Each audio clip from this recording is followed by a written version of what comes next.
洗冤人行事诡谲，通常不为世人所知，因为洗冤人真正做到了十不杀一人，千里不留行。洗冤人领袖之一的提灯者程逢玄，在火龙真人崛起之前，曾经是浩然天下的活法第一人。值得一提的是，如果不是陆沉帮陈平安截胡，或许化名白云的宁吉就会被程逢玄相中资质，倾囊传授道法，也就做不成陈平安的弟子了。洗冤三脉分别是剑客身份的西山剑隐，几乎全是女子刺客的樱桃青衣，以及最后一波在各国身居高位、庙堂要金的武将。西山剑隐与樱桃青衣这一脉多是年幼时就被高人相中资质，带入山中修行，至多不过甲子就会下山历练。喜欢剪纸做符箓马驴，行走江湖大多是替百姓伸冤，为弱者撑腰。这种行事风格与墨家游侠类似，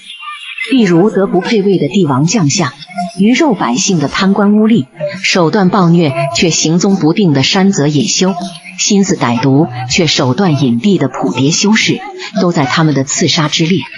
他们刺杀也有昼夜之分的讲究，一种是众目睽睽光天化日之下，当众替弱者复仇，意为沉冤得雪，复见天日；一种是夜中潜行，悄无声息隐蔽刺杀，哪怕夜幕沉沉，依旧是天理昭昭。他们在浩然八州皆有布局，唯独在宝平州碰过壁。归根结底，还是西山剑隐一脉的刘桃之与崔禅的治国理念并不相同，而樱桃青衣一脉的魁首候选萧普又与陈平安牵扯极多。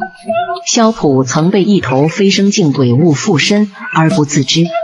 这头鬼物就是要利用萧普接近陈平安，试图斩杀陈平安这位剑气长城的末代隐官，从无善恶无偏私的天道那边代替蛮荒天下战死在剑气长城的所有妖族亡魂，帮助他们伸冤，凭此赚取一大笔阴德，作为自身河道14境的盘缠。在邀请陈平安成为洗冤人的冤大头时，也就是首席客卿，萧普暴起发难，直接给陈平安来了个透心凉。